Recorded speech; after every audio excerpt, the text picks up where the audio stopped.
চোখের দুইটা অংশ, একটা কালো একটা সাদা। সাদা অংশ ছিল রক্তিম আবু সাদা, কালো অংশ ছিল নবীর কৃষ্ণ কালো। নবীর নাকটা ছিল খাড়া, ছিদ্রগুলো ছিল ছোট ছোট, ঠোঁটগুলো ছিল নবীর গোলাপি রঙের।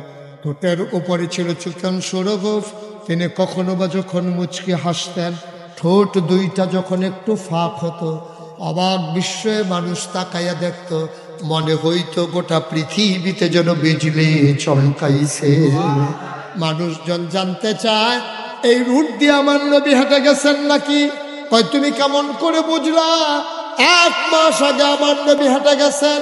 সাহাবা চোখের পানি ছেড়ে দিয়ে কয় 1 মাস আগে আমার নবী রাস্তা দিয়ে হেঁটে গেছে। আর আজকে আমি সাহাবা 1 মাস পরেও রাস্তার মাঝে যেন নবীর গায়ের জান্নাতি গন্ধ পায়।